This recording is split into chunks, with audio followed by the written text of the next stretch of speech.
نشانات کا مخزن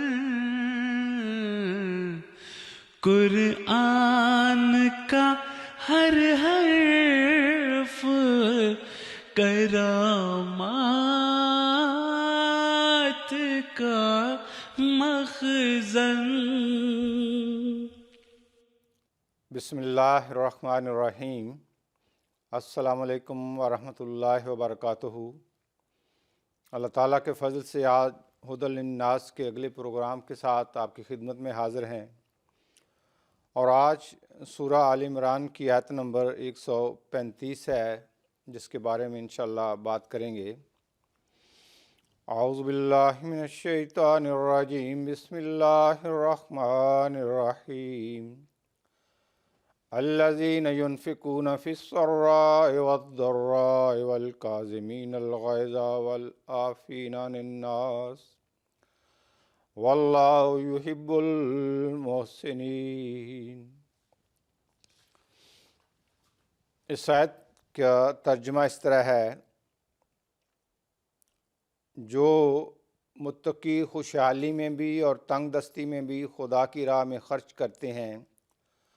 اور غصہ کو دبانے والے اور لوگوں کو معاف کرنے والے، اور اللہ محسنوں سے محبت کرتا ہے۔ اب یہ آیت ایسی ہے کہ اس کا مضمون ایک آفاقی مضمون ہے، جس کا کسی بھی زمانے سے تعلق نہیں، بلکہ انسانیت کے ساتھ آغاز سے لے کے آخر تک یہ مضمون جو ہے وہ حاوی ہے۔ حضرت مسیح موعود علیہ الصلوۃ والسلام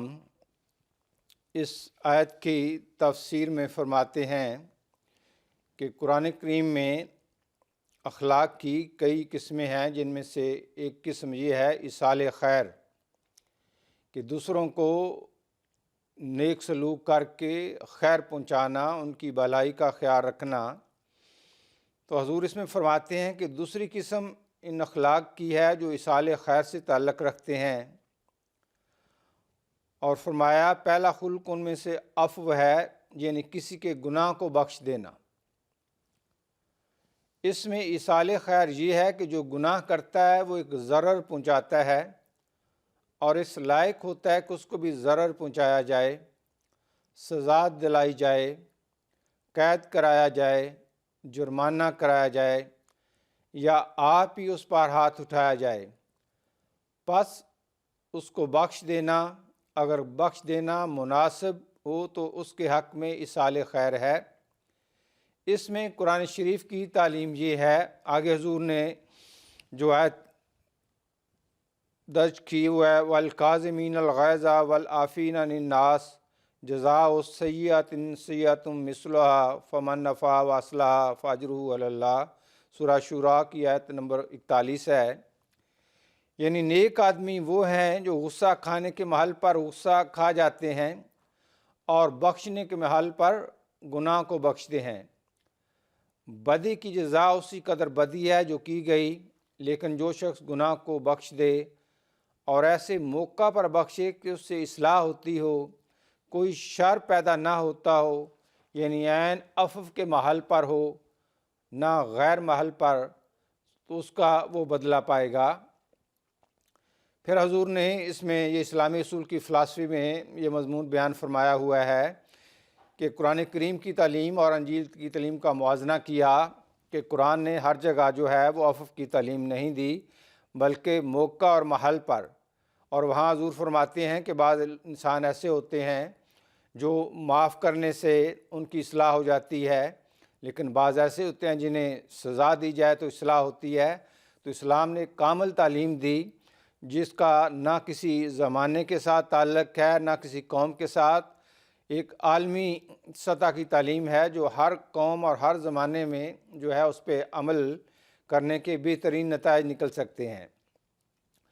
پھر حضور نے عفو کے بارے میں بھی فرمایا کہ صرف معاف کر دینا عفو نہیں ہوتا، بلکہ اس کے بارے میں فرمایا یاد رہے کہ مجرد عفو کو خلق نہیں کہہ سکتے، کہ صرف معاف کر دیا تو یہ اخلاق میں شامل نہیں ہوگا۔ آگے اس کی مثال دی، بلکہ وہ ایک طبعی قوت ہے کہ انسان کی نیچر میں اللہ تعالیٰ نے ایک قوت رکھی ہوئی ہے کہ وہ معاف کر دیتا ہے، اور فرمایا جو بچوں میں بھی پائی جاتی ہے، بچہ کو جس کے ہاتھ سے چوٹ لگ جائے، خاص شرارت سے ہی لگے، تھوڑی دیر بعد وہ اس قصہ کو بھلا دیتا ہے اور پھر اس کے پاس محبت سے جاتا ہے۔ اگر ایسے شخص نے اس کے قتل کا بھی ارادہ کیا ہو تب بھی صرف میٹھی بات پر خوش ہو جاتا ہے، بس ایسا عفو کسی طرح خلق میں داخل نہیں ہوگا، خلق میں اسی صورت میں داخل ہوگا جب ہم اس کو محل اور موقع پر استعمال کریں گے، ورنہ صرف ایک طبعی قوت ہے۔ پھر حضرت مسیح موعود علیہ السلام نے یہ جو آیت ہے سورہ آل عمران کی، اس کی الذین ینفقون فی السراء والضراء، اس کی تفسیر میں فرمایا وہ تکلیفوں اور کم آمدنی کی حالت میں اور قحط کے دنوں میں بھی سخاوت سے دل تنگ نہیں ہو جاتے، بلکہ تنگی کی حالت میں بھی اپنے مقدور کے موافق سخاوت کرتے رہتے ہیں۔ وہ کبھی پوشیدہ خیرات کرتے ہیں اور کبھی ظاہر، پوشیدہ اس لیے کہ تا ریاکاری سے بچیں، اور ظاہر اس لیے تا دوسروں کو ترغیب ہو۔ تو یہاں بھی جو موقع محل ہے اس کو ہی حضور نے یہاں پہ بیان فرمایا کہ اگر وہ خرچ بھی کرتے ہیں خدا کی راہ میں تو وہاں بھی موقع محل دیکھتے ہیں، جہاں ظاہراً خرچ کرنے کا ہے وہاں ظاہراً خرچ کرتے ہیں تاکہ دوسروں کو بھی اس نیکی کی طرف ترغیب مل جائے، اور جہاں وہ دیکھتے ہیں کہ ریا کا پہلو سامنے نہ آ جائے، اس کا دخل نہ ہو، وہاں پھر وہ پوشیدہ اور حضرت صلی اللہ علیہ وسلم کی اس حدیث پہ عمل کرتے ہوئے خرچ کرتے ہیں کہ اگر تو دائیں ہاتھ سے کر رہا ہے تو بائیں ہاتھ کو خبر نہیں ہونی چاہیے۔ تو اس لحاظ سے یہ جو اسلام کی تعلیم ہے، خواہ وہ معاف کرنا ہو، خواہ وہ خدا کی راہ میں خرچ کرنا ہو، عبادتوں کا کوئی بھی حصہ ہو۔ اب دیکھیں اسلام نے عبادتوں میں نماز جو ہے وہ 5 دفعہ فرض قرار دی ہے، اور باجماعت مردوں کے لیے ہے کہ مسجد میں جائیں باجماعت ادا کریں، یا اگر مسجد میں نہیں کسی وجہ سے جا سکے، کوئی مجبوری آڑے آ گئی تو باجماعت ہونی چاہیے، گھر پہ کر لیں، جیسے حضور انور ید اللہ تعالیٰ بن نصر العزیز نے اس خطبہ میں حضرت مسیح موعود علیہ السلام کی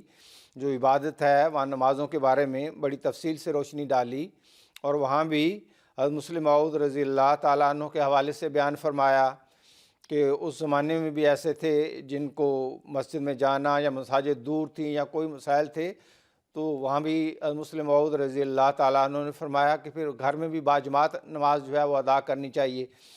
اب اس کے علاوہ جو نوافل ہیں اور سنتیں ہیں وہ بھی حضور نے بیان فرمایا کہ جیسے یہاں حضرت صلی اللہ علیہ وسلم کی بھی یہی سنت تھی کہ وہ گھر پہ ادا کرتے تھے، حضرت مسیح موعود علیہ السلام بھی وہ گھر پہ ادا فرمایا کرتے تھے۔ تو دونوں طرح عبادت کو رکھا، ظاہر بھی خواہ وہ نماز ہو، اور علیحدگی میں بھی جہاں کوئی بھی خدا کے علاوہ اس کا دیکھنے والا نہیں ہوتا، اور اس کی پھر کیفیت اور ہو جاتی ہے اس نماز میں۔ تو اسلام کی تمام عبادتیں جو ہیں اس میں جو عمل صالح والا ہے اس پہلو کو بھر صورت نمایاں رکھا گیا ہے۔ پھر حضور نے حضرت مسیح موعود علیہ السلام نے یہ بھی آگے جو ہے والکاظمین الغیظ والعافین عن الناس، اس پر حضرت امام حسین رضی اللہ تعالیٰ عنہ کا واقعہ بیان فرمایا کہ کس طرح ایک ان کے نوکر سے غلطی ہوئی اور کس طرح آگے وہ اس آیت کا حوالہ دے کے آزاد ہو گیا۔ وہ حضور کے مقدس الفاظ میں ہی میں آپ کے سامنے رکھتا ہوں۔ حضرت مسیح موعود علیہ السلام فرماتے ہیں، کہتے ہیں کہ امام حسین رضی اللہ عنہ کے پاس ایک نوکر چائے کی پیالی لایا، جب قریب آیا تو غفلت سے وہ پیالی آپ کے سر پر گر پڑی۔ آپ نے تکلیف محسوس کر کے ذرا تیز نظر سے غلام کی طرف دیکھا، غلام نے آہستہ سے پڑھا القاظمین الغیظ۔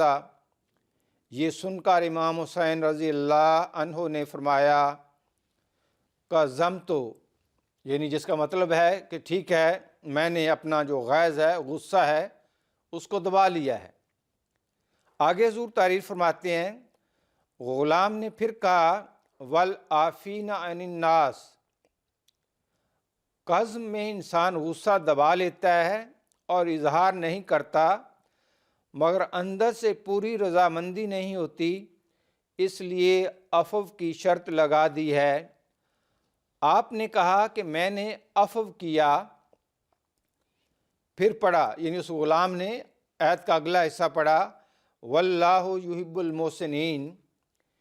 کہ محبوب الہی وہی ہوتے ہیں جو قزم اور عفو کے بعد نیکی بھی کرتے ہیں۔ آپ نے فرمایا جا، آزاد بھی کیا۔ آگے حضور آخر پہ فرماتے ہیں راست بازوں کے نمونے ایسے ہیں کہ چائے کی پیالی گرا کر آزاد ہوا، اب بتاؤ کہ یہ نمونہ اصول کی عمدگی ہی سے پیدا ہوا، یعنی قرآن کریم کی تعلیم کی عمدگی ہے۔ ایسی تعلیم ہے جو انسان کو ہر حال میں جو ہے وہ بنی نوع انسان کی جو اصلاح ہے، ان کی بھلائی ہے، ان کی خیر خواہی ہے، اس کی طرف انجام کر لے جاتی ہے۔ اب یہاں اس واقعہ میں بھی بظاہر اس سے غلطی ہوئی، اور غلطی کی مناسب تعدیب جو ہے وہ کی بھی جائے تو اسے کوئی خلاف جو ہے اخلاق نہیں کہے گا، لیکن قرآن کریم جس کا مقصد ہی انسانیت کو اس کے حسن کے معراج پہ پہنچانا ہے، اس نے تعلیم ہی ایسی دی کہ انسان ان سیڑھیوں سے اوپر جاتے جاتے اخلاق کی اس بلندی پہ پہنچتا ہے جو اس کو محسنین میں شامل کرتی ہے، کیونکہ اس کا مقصد ہی محسنین میں شامل ہونا ہے۔ کیوں مقصد ہے؟ اس لیے کہ اللہ قرآن کریم میں بار بار فرماتا ہے واللہ یحب المحسنین۔ اب جس نے لا الہ الا اللہ کا اقرار کیا ہوا ہے کہ اللہ میرا محبوب ہے، اللہ میرا مطلوب ہے، اور اللہ ہی میری زندگی کا آخری مقصد ہے، وہ کیسے گوارا کرے گا کہ اس گروہ میں شامل نہ ہو جن سے اللہ محبت کرتا ہے، اور اللہ نے فرمایا کہ میں محسنین سے محبت کرتا ہوں۔ اب یہ قرآن کریم کی تفسیر حضرت صلی اللہ علیہ وسلم کی ذات جو مجسم قرآن تھے، آپ کا ہر حرکت و سکون، ہر خلق قرآن ہی کی تفسیر پر مبنی ہے، وہاں سے ایک ایک لفظ کی ہمیں جو ہے وہ وضاحت مل جاتی ہے۔ اب اسی آیت میں ہے وَعَافِينَ عَنِ النَّاسِ، کہ لوگوں سے وہ عفو کا سلوک کرتے ہیں۔ اب یہ بہت بڑی خوبی ہے، عفو کی عادت کو اپنا لینا، درگزر کی عادت کو اپنا لینا، اور بات بات پر غصے میں آ کے چڑ کر انتقام کی طرف نہ جانا، یہ کیسی خوبی ہے، اس کا اندازہ حضرت محمد مصطفیٰ صلی اللہ علیہ وسلم کی ذات اقدس سے لگتا ہے کہ رمضان سارا مہینہ ہی بہت برکتوں کا مہینہ ہے، ایک ایک لمحہ اس کا قیمتی ہے۔ اس لیے تو حضرت صلی اللہ علیہ وسلم نے ان 30 دنوں کو پھر آگے 3 اشروں میں تقسیم فرما دیا، تاکہ زیادہ اہمیت اس پہ واضح ہوتی جائے کہ ایک ایک لمحہ اس کا کتنا قیمتی ہے۔ اور سب سے قیمتی لمحہ اور گھڑی وہ ہے جب خدا کی طرف سے خاص فضل ہو اور انسان کو لیلۃ القدر کے لمحات نصیب ہو جائے۔ اب ان لمحوں کے بارے میں اب دیکھیں یہ عفو کی خوبی کتنی بڑی خوبی ہے۔ حضرت عائشہ رضی اللہ تعالی عنہا نے عرض کیا کہ یا رسول اللہ صلی اللہ علیہ وسلم، اگر مجھے وہ گھڑی نصیب ہو جائے، اگر یہ سعادت میرے حصے میں آ جائے کہ وہ لیلۃ القدر کی گھڑی مجھے نصیب ہوگی، تو میں اللہ سے کیا دعا مانگوں؟ تو دیکھیں محمد مصطفیٰ صلی اللہ علیہ وسلم نے فرمایا کہ یہ دعا کرنا اللہم انکا عفو، اے اللہ تو درگزری کرنے والا ہے، تو تحب العفو، اور تو محبت کرتا ہے درگزر کرنے کو، پسند کرتا ہے، فاعف عنی، پس مجھ سے بھی درگزر کر۔ اب اس میں ایک بہت بڑا سبق حضرت صلی اللہ علیہ وسلم نے عطا فرما دیا کہ دیکھیں اس گھڑی میں جو دعا کرنی ہے کہ اللہ مجھ سے درگزر کر، عفو کا سلوک کر، تو پھر لازمی انسان سوچے گا کہ جہاں میرا معاملہ دوسروں سے ہے مجھے بھی پھر یہ عمل کرنا ہوگا، ورنہ یہ کیسے ہے کہ میں تو عفو نہ کروں اور اپنے لیے خدا سے عفو کا طلبگار ہوں۔ تو یہاں ایک بہت حکمت کے ساتھ تعلیم دے دی کہ انسان کو جہاں بھی موقع ہو عفو جو ہے اس کو برمحل کرنا، اس کے عمل صالح کے طور پہ بجا لانا، وہ بہت بڑی نیکی ہے اور اللہ تعالیٰ اس کو پسند کرتا ہے۔ آگے پھر آخر پہ اللہ فرماتا ہے ساتھ میں واللہ یحب المحسنین، کہ اللہ احسان کرنے والوں کو پسند کرتا ہے۔ اب احسان جو ہے یہ لفظ اس کے جو بوکسٹابن یا جس کو ہم کہتے ہیں ہجے ہے سین نون ہے، اسی سے حسن کا لفظ استعمال ہوتا ہے۔ امام راغب اصفہانی نے اس لفظ کے معنی بیان کرتے ہوئے فرمایا کہ یہ جو احسان ہے یہ ایسا حسین ہونا ہے جو ہر لحاظ سے پسندیدہ اور عمدہ ہو، اور اس کا عمدہ ہونا عقل کے پیمانے پر بھی پورا اترتا ہو، قلبی رغبت اور چاہت کے اعتبار سے بھی دل کو بھلا لگتا ہو، اور تیسرا یہ کہ حسی طور پر یعنی دیکھنے، سننے اور پرکھنے کے اعتبار پر پرکشش ہو۔ اب یہ ہے نون سے ہی باب افعال کا مصدر ہے احسان، تو گویا احسان ایک ایسا عمل ہے جس میں حسن و جمال کی ایسی شان موجود ہو کہ ظاہر و باطن میں حسن ہی حسن ہو اور اس میں کسی قسم کی کراہت اور ناپسندیدگی کا امکان ہی نہ ہو۔ پس عمل کی اسی نہایت عمدہ اور خوبصورت ترین حالت کا نام احسان ہے۔ اب احسان ہے کیا؟ دیکھیں حضرت صلی اللہ علیہ وسلم کی ذات اقدس کے پاس حضرت جبرائیل علیہ السلام ایک دفعہ انسانی شکل میں تشریف لائے اور آپ سے سوال کیے کہ ایمان کیا ہے، پھر یہ کہ احسان کیا ہے۔ تو آج کا ہمارا کیونکہ احسان کے الفاظ ہی ہیں جن پہ بات ہوگی، تو اس پہ حضرت صلی اللہ علیہ وسلم نے فرمایا الاحسان ان تعبد اللہ کانک تراہ، ان تعبد اللہ کانک تراہ۔ احسان تو یہ ہے کہ تو اللہ کی عبادت اس طرح کرے کہ گویا کہ تو اسے دیکھ رہا ہے۔ فَإِن لَمْ تَكُنْ تَرَاهُ فَإِنَّهُ يَرَاكَ، اور اگر تجھے یہ مقام ابھی نصیب نہیں ہوا کہ تو اسے دیکھتا ہو تو پھر اس مقام تک ضرور جا کہ تجھے یہ یقین کامل ہو کہ وہ تجھے دیکھ رہا ہے، تو اس سے پوشیدہ نہیں۔ اور یہی وہ لمحات ہوتے ہیں جو انسان کی زندگی بدل دیتے ہیں۔ جب یہ احساس ہو جائے کہ ایک پاک ذات جو ہے وہ مجھے ہر لمحہ دیکھ رہی ہے، میں اس سے کسی طرح بھی چھپ نہیں سکتا، تو پھر وہ لمحات ہوتے ہیں جو حقیقت میں انسان کو مبارک بنا دیتے ہیں۔ مسیح موعود علیہ السلام کی وہ جو نظم ہے، یہ روز کر مبارک سبحان من یرانی، وہ روز وہ لمحہ وہاں سے برکتوں کا آغاز ہو جاتا ہے جس لمحے کسی انسان کو یہ ادراک ہو جائے، یہ سمجھ عطا ہو جائے، ایک پاک ذات مجھے دیکھ رہی ہے۔ یہی انبیاء کے آنے کی غرض ہوتی ہے کہ انسان محسنین میں داخل ہو جائے، یہی احمدیت کی غرض ہے، اور اسی غرض کو پورا کرنے کے لیے ہمارے پیارے امام حضرت خلیفۃ المسیح الخامس اید اللہ تعالی بنصر العزیز بار بار مختلف پرایوں میں ہمیں اس طرف توجہ دلاتے ہیں۔ اللہ تعالی ہمیں محسنین میں شامل ہونے کی توفیق عطا کرے اور ہم حقیقت میں خدا تعالیٰ کے احسانوں اور اس کے حسن کے گیت گانے والے ہوں۔ آمین ثم آمین، وآخر دعوانا ان الحمدللہ رب العالمین۔ آیات کے پردے میں نشانات کا مخزن قرآن کا ہر حرف کرامات کا مخزن